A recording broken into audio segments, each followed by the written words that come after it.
आज हम हिंदी में महादेवी वर्मा द्वारा रचित संस्मरण भक्तिन के आगे के भाग का अध्ययन करेंगे।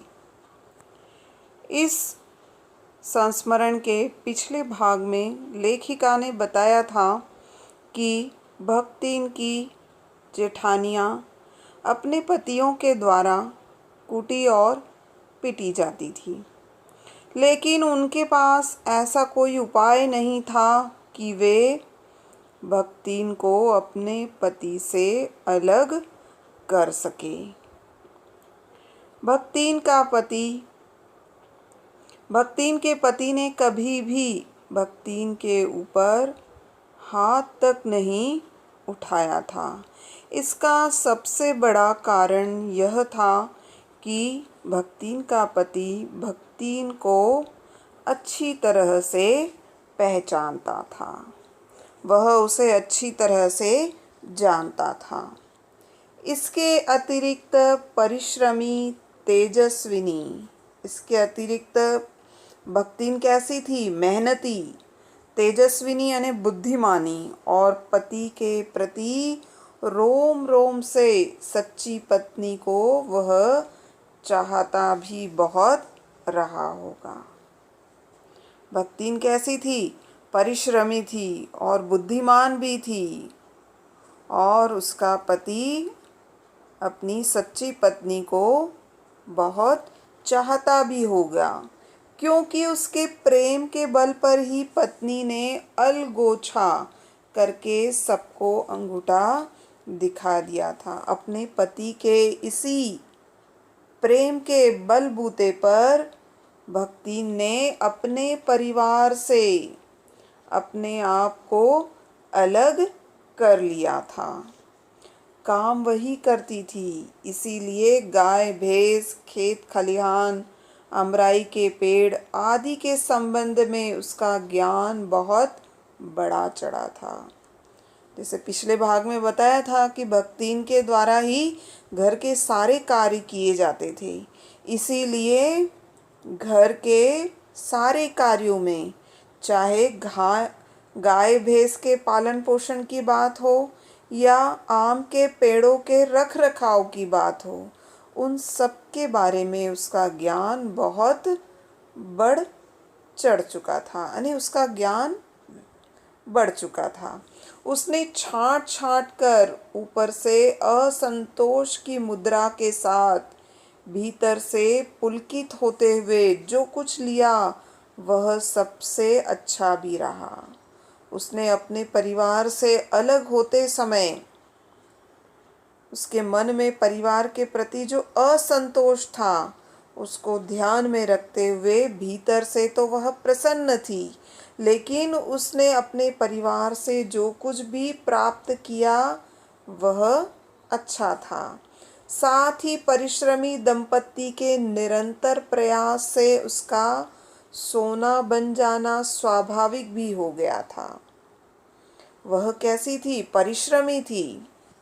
उसका पति भी परिश्रमी था, मेहनती था, और वह स्वयं भी मेहनती थी, और उन दोनों दंपति के निरंतर प्रयास से उन्होंने जो कुछ भी अपने परिवार से प्राप्त किया था उसका बढ़ना स्वाभाविक था। धूमधाम से बड़ी लड़की का विवाह करने के उपरांत पति ने घरौंदे से खेलती हुई 2 कन्याओं और कच्ची गृहस्थी का भार 29 वर्ष की पत्नी पर छोड़कर संसार से विदा ली।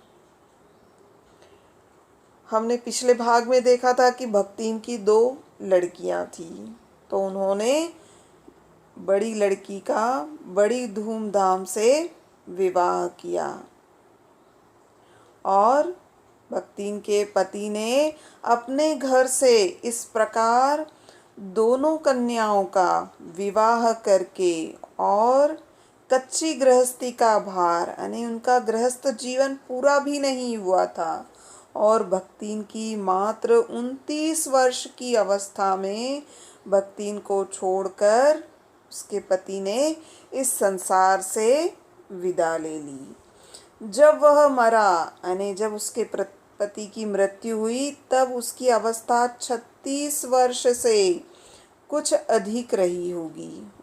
जब उसके पति की मृत्यु हुई तो वो लगभग 36 वर्ष का रहा होगा, पर पत्नी आज भी उसे बुढ़ऊ कहकर स्मरण करती है। लेकिन भक्ति आज उसे वृद्ध बुढ़ऊ कहकर याद करती है। भक्ति सोचती है कि जब वह बूढ़ी हो गई तब क्या परमात्मा के यहाँ वे भी न बुढ़ा गए होंगे। वह बुढ़ऊ इसलिए कहती है कि वह इस बारे में विचार करती है कि जब वह स्वयं वृद्ध हो चुकी है तो ईश्वर के यहाँ पर उसका पति भी बूढ़ा हो गया होगा। अतः उन्हें बुढ़ऊ न कहना उनका घोर अपमान है। इस बात को ध्यान रखते हुए यदि उन्हें बुढ़ऊ न कहा जाए तो उनका अपमान होगा।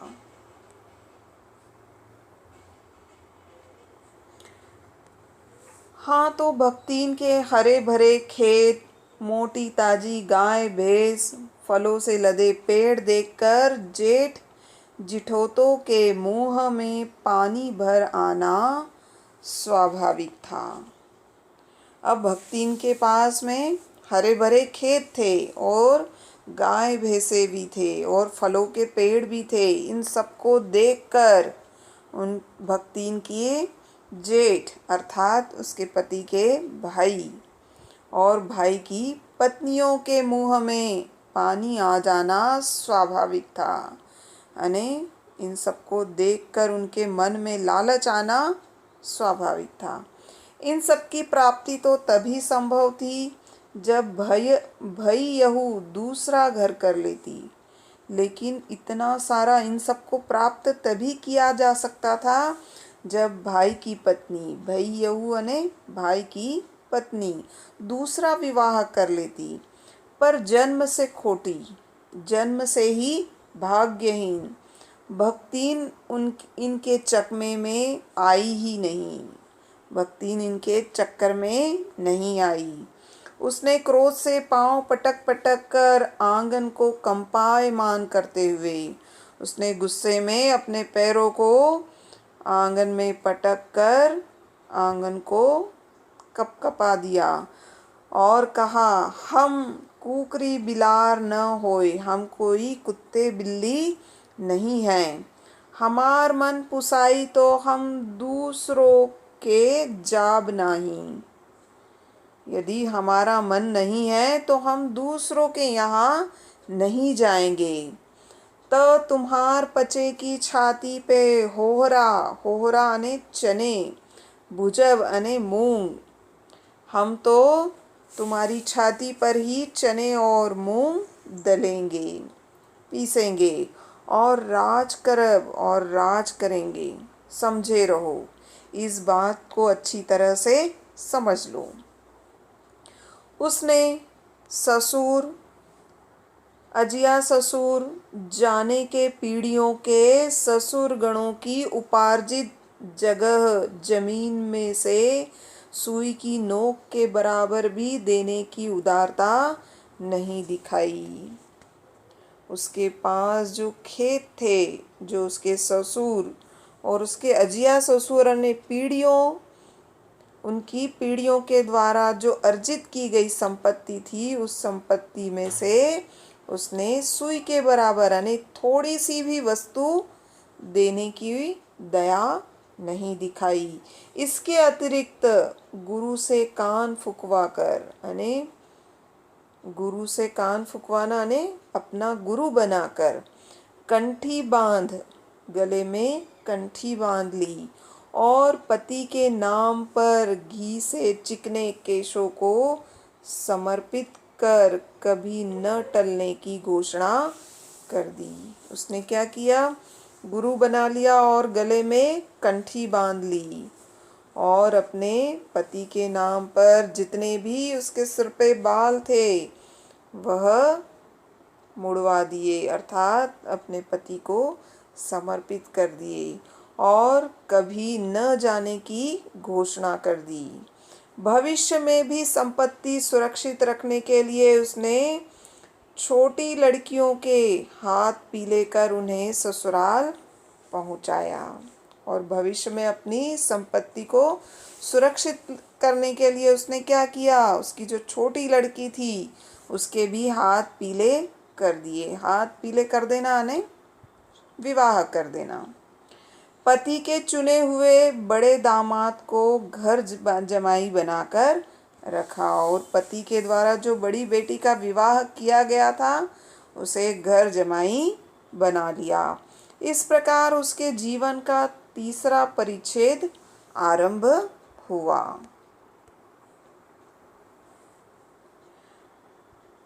भक्तिन का दुर्भाग्य भी उससे कम हटी नहीं था।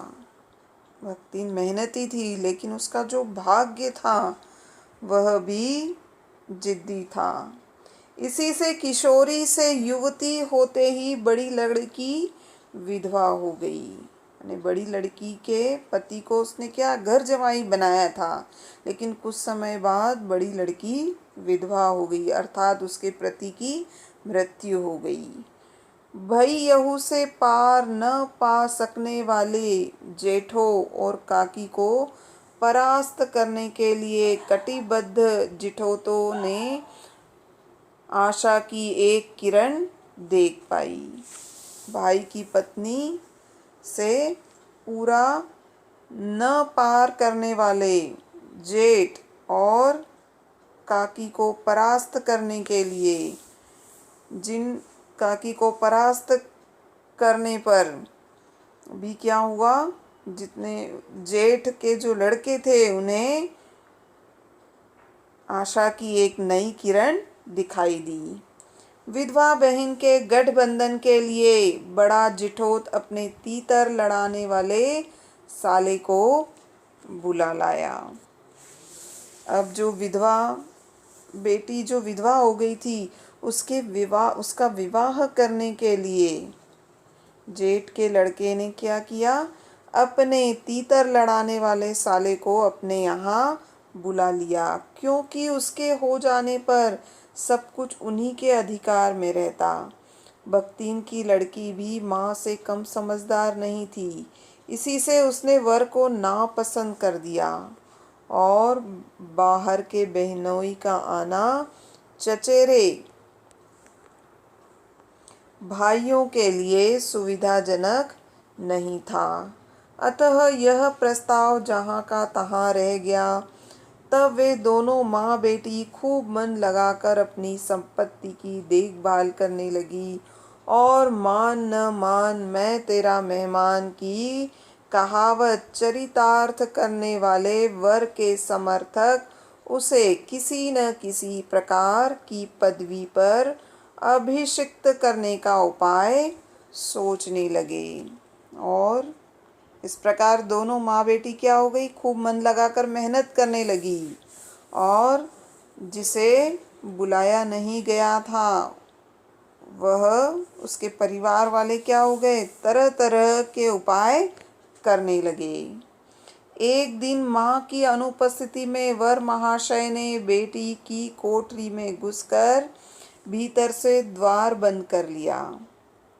उसके जेठ के पुत्रों ने जिस साले को बुलाया था वे कोई न कोई उपाय कर ही रहे थे। उसके समर्थक गांव वालों को बुलाने लगे। युवती ने जब डकैत वर की मरम्मत कर कुंडी खोली तब पंच बेचारे समस्या में पड़ गए। तीतरबाज युवक कहता वह निमंत्रण पाकर भीतर गया। वह तीतरबाज युवक क्या कह रहा था कि उसे बुलाया गया था और युवती उसके मुख पर अपनी 5 उंगलियों के उभार में इस निमंत्रण के अक्षर पढ़ने का अनुरोध कर रही थी। अंत में दूध का दूध और पानी का पानी करने के लिए पंचायत बैठी और सब ने सिर हिला हिलाकर इस समस्या का मूल कारण कलयुग को स्वीकार किया। अपीलहीन फैसला हुआ। अंत में कैसा हुआ, अपीलहीन यानी पूरी बात सुनी ही नहीं गई, पूरी तरह से फैसला हक में नहीं हुआ, न्याय में नहीं हुआ। चाहे उन दोनों में से एक सच्चा हो चाहे दोनों झूठे हों, पर जब वे एक कोठरी से निकले तब उनका पति पत्नी के रूप में रहना ही कलयुग के दोष का परिमार्जन करना था। परिमार्जन करना यानी हटाना था या शुद्ध करना था। अपमानित बालिका ने होठ काट कर लहू निकाल लिया और माँ ने आग्नेय नेत्रों से, आग्नेय नेत्र ने गुस्से से भरी हुई आंखों से गले पड़े दामाद को देखा। गले पड़े दामाद को यानी जबरदस्ती बनने वाले दामाद को देखा। संबंध कुछ सुख कर नहीं हुआ। जो कुछ भी हुआ वह अच्छा नहीं हुआ था, क्योंकि दामाद अब निश्चिंत होकर तीतर लड़ाता था और बेटी विवश क्रोध से जलती रहती थी। इतने यत्न से संभाले हुए गाय ढोर खेती बाड़ी जब पारिवारिक द्वेष में ऐसे झुलस गए कि लगान अदा करना भी भारी हो गया। भारी हो जाना यानी मुश्किल हो जाना। सुख से रहने की तो कौन कहे, सुख से रहने की तो बात ही दूर हो गई थी। अंत में एक बार लगान न पहुंचने पर जमींदार ने भक्तिन को बुलाकर दिन भर कड़ी धूप में खड़ा रखा। यह अपमान तो उसकी कर्मठता में सबसे बड़ा कलंक बन गया था। इस तरह का अपमान उसके कठोर परिश्रम में, कर्मठता ने कठोर श्रम में सबसे बड़ा अपमान बन गया था। अतः दूसरे ही दिन भक्ति कमाई के विचार से शहर आ पहुंची। बहुत बहुत धन्यवाद।